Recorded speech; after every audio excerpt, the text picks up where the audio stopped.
जिस तरह एक घर किचन के बगैर नामुकम्मल है, बिल्कुल इसी तरह किचन भी मसालों के बगैर अधूरा है। तो अस्सलाम वालेकुम माय यूट्यूब फैमिली, कैसे हैं आप लोग? सब ठीक ठाक हैं, खैरियत से हैं? अल्लाह का शुक्र है, मैं भी बिल्कुल ठीक हूँ। आज की वीडियो बहुत यूज़फुल और इन्फॉर्मेटिव होने वाली है, जिसमें आपको मिलने वाली है किचन की ऑर्गेनाइजेशन से मुतालिक बहुत सी यूज़फुल टिप्स। तो वीडियो को एंड तक लाजमी देखें। और आज की रेसिपी मेरी उन बहनों के लिए है ख़ास तौर पे जो बाहर के मज़े मज़े के खानों की शौकीन तो हैं, लेकिन ट्राई करते हुए डरती हैं, क्योंकि कभी हाइजीन का इशू आ जाता है तो कभी हमारा बजट आउट हो जाता है। तो इसलिए अब परेशान होने की कोई ज़रूरत नहीं है। आज की रेसिपी बहुत यमी और बहुत ही कॉस्ट एफिशिएंट होने वाली है। तो आज हम बना रहे हैं मज़ेदार सा टी केक, जिसको बेक करने के लिए आपको ओवन की भी ज़रूरत नहीं है। तो चलें आए चलते हैं रेसिपी की तरफ, जिसके लिए आपको लेने हैं सबसे पहले 3 अंडे। अंडों का ख्याल रखना है कि फ्रिज के ना हो, रूम टेम्परेचर पे हो। एक एक करके हमने 3 अंडे डालने हैं बाउल में। और यही कोशिश करनी है कि अंडे आप एक प्याली में लेके डालें, एक साथ तीनों नहीं डालने, ताकि अगर कोई अंडा ख़राब भी होता है तो वो हमारे बाकी उसको रेसिपी को ख़राब ना करे। तो उसके बाद हम डालेंगे इसमें 1.5 कप आइसिंग शुगर और फिर इसको बीट करेंगे। तो जब तक बीट करना है, जब तक फ्लफ़ी सा टेक्सचर ना बन जाए। और आप इसमें डालेंगे 3/4 कप ऑयल। तो इन तीनों चीज़ों को हमने साथ जो है वो ब्लेंड कर लें आप। अगर आपके पास इलेक्ट्रिक बीटर नहीं है तो परेशान नहीं हो, आप मैनुअल से भी कर सकते हैं।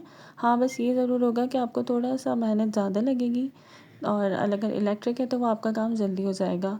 जब तक हमारे बैटर का कलर चेंज होता है, पेल येलो से जो है हम बिल्कुल लाइट सा आ जाता है, आप जिस तरह आप वीडियो में देख सकते हैं कलर, बिल्कुल इसी तरह का हमने टेक्सचर चाहिए हमें। अब इसके बाद चलते हैं ड्राई इंग्रेडिएंट्स की तरफ। उसमें आपने लेना है 1.5 कप मैदा। उसमें आप डालेंगे 1 टीस्पून बेकिंग पाउडर और उसके बाद डालेंगे 1 पिंच ऑफ सॉल्ट। एक चुटकी बस नमक बिल्कुल हल्का सा डालना है, ताकि वो हमारे फ्लेवर को इन्हेंस करे। और इसके बाद इन ड्राई इंग्रेडिएंट्स को हम छान लेंगे, ताकि एक टेक्सचर बन जाए। और इसके बाद इसको हम बैटर में डाल देंगे। आहिस्ता आहिस्ता आप अपने बैटर में मिक्स करते रहें। इसमें हम साथ साथ डाल देंगे 1/2 कप दूध और 1/2 टीस्पून के करीब मैंने लेमन एसेंस ऐड किया है। अगर आप लोग चाहें तो वनीला कर सकते हैं, अगर आपके पास वनीला है। और ये कोई इतना महंगा नहीं होता है, सिर्फ 60-70 रुपीज़ की एक बॉटल आती है। तो लेकिन इससे फ्लेवर ये कि बहुत अच्छा आ जाता है, तो आप इसको लाजमी यूज़ करें, मैं तो ये रिकमेंड करूँगी।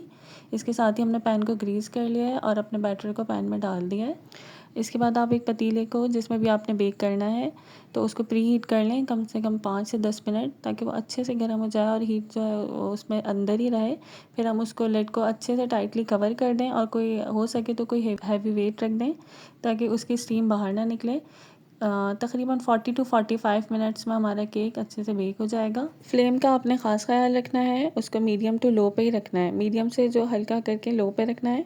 तो और हमारी आंच बहुत ज़्यादा तेज़ नहीं होनी चाहिए, वरना केक जल सकता है।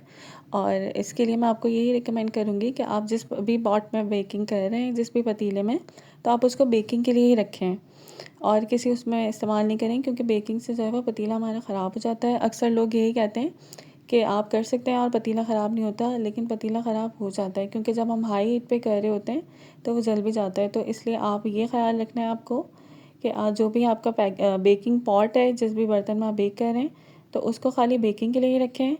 अच्छा जी, जब तक हमारा केक हो रहा है बेक, तो हम कर लेते हैं जब तक कुछ काम की बात। तो मसालों का हमारे खानों में बहुत अहम रोल होता है, तो कोशिश करें आप जहाँ से भी मसाले ख़रीद रहे हैं तो उसकी क्वालिटी का लाजमी ख़्याल रखें। वो बासी नहीं होने चाहिए और गैर मयारी नहीं होने चाहिए, वरना आपके खाने जो है वो उसकी रंगत भी ख़राब होगी और जायका भी। चाहे आप कितनी भी मेहनत कर लें, लेकिन आपकी तमाम मेहनत ज़ाया जाएगी और कभी भी खानों की रंगत और खुशबू वो नहीं आएगी जो आप चाहते हैं। तो इसलिए जो है हमेशा अपने मसालों की क्वालिटी का ख़्याल रखें। अच्छा, यहाँ पे मैंने ये दराज से ऑर्डर किए थे जार्स, क्योंकि इनका डिज़ाइन मुझे बहुत खूबसूरत लगा था। और आप इसका कैप देख रहे हैं, इसमें 3 ऑप्शंस दिए हुए हैं इन्होंने। आप इन तीनों में से किसी भी तरह डाल सकते हैं। और एक ये कि इसका डिज़ाइन बहुत स्मार्ट सा, स्लिम सा था, तो मुझे ये बहुत खूबसूरत लगे थे। और ये है कि इस ईज़ी टू यूज़ है। तो आप अगर ऑर्डर करना चाहें तो आप लोग पिन कमेंट में इसका लिंक देख सकते हैं और ऑर्डर कर लें। ये मुझे पड़े थे 1370 के 15 जार्स, जिसमें इसकी डीसी फ्री थी। और ये है कि ये ईज़ी टू यूज़ हैं और आपके कैबिनेट्स में रखे हुए बहुत खूबसूरत भी लगते हैं। और ये कि ये स्पेस सेविंग भी है और ज़्यादा जगह नहीं घेरेंगे, आपके कैबिनेट्स में आराम से आ जाएंगे। एक ही कैबिनेट में आप बहुत सारी जार्स रख सकते हैं और अब मसालों के हवाले से कुछ टिप्स ये हैं कि मेरी वो बहनें जो बिल्कुल नई नई हैं घरदारी में और इतना ज़्यादा उनको एक्सपीरियंस नहीं है, तो उनके लिए एक मैं ख़ास तौर पे कहना चाहूँगी कि आप जब भी अपने मंथली ग्रॉसरी कर रहे हों, तो आप जो नए पैकेट्स लाते हैं मसालों के, तो वो पुराने वाले में मिक्स ना करें। पहले पुराने वाले मसाले यूज़ कर लें, ताकि आपके जो है वो इस तरह वो पुराने जो मसाला है आपका, वो नए मसालों को भी बासी या जल्दी आपके जो है ना वो मसाले ख़राब हो जाएंगे या बासी हो जाएंगे। और दूसरी बात मैं ये कहना चाहती हूँ कि जितना आपका यूज़ है मंथली, आप उसी हिसाब से लें। जिस तरह ये जो है ये 200 ग्राम्स के हैं या 250 ml के हैं ना, तो इसी तरह आप अपने मंथली यूज़ के हिसाब से लें मसाले, और ज़्यादा क्वांटिटी में ना लें मसाले, क्योंकि वो जल्दी ख़राब हो जाते हैं कुछ मसाले।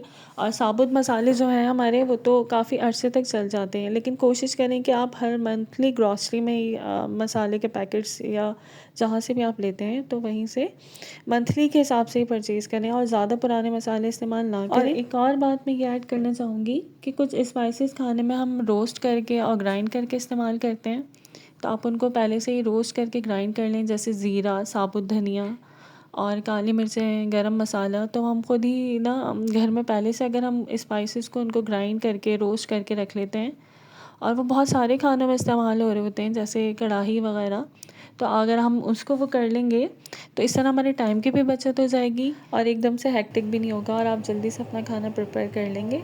और यहाँ मैंने स्पाइस लेबल भी कुछ ऑर्डर किए थे, तो वो भी दराज से ही ऑर्डर किए थे। और ये देखें आप, हमारे जार्स से कितने खूबसूरत लग रहे हैं, इनकी ब्यूटी में और इजाफा हो गया। और ये मैंने ऑर्डर किए थे 450 के 70। आप 200 की भी मंगवा सकते हैं, 200 के 35 हैं। इसका लिंक भी अगर आपको चाहिए तो आप पिन कमेंट में देख लीजिएगा, मैं डिस्क्रिप्शन में डाल दूँगी। और साथ साथ ही अब हमारा काम भी हो चुका है और हमारा केक भी मज़ेदार सा बेक हो चुका है और बहुत सॉफ्ट और फ्लफ़ी सा बेक हुआ है, ये देखें। और इसके साथ बनाएं मज़ेदार सी चाय और वीडियो को करें enjoy. Thank you for watching. अल्लाह हाफ़िज़। वीडियो पसंद आए तो प्लीज़ लाइक, कमेंट और सब्सक्राइब करें और शेयर करें अपने दोस्तों के साथ। और कमेंट में कोई भी बात हो, कोई आपने पूछना हो, कोई क्वेरी हो, तो आप पूछ सकते हैं। Thank you for watching. अल्लाह हाफ़िज़।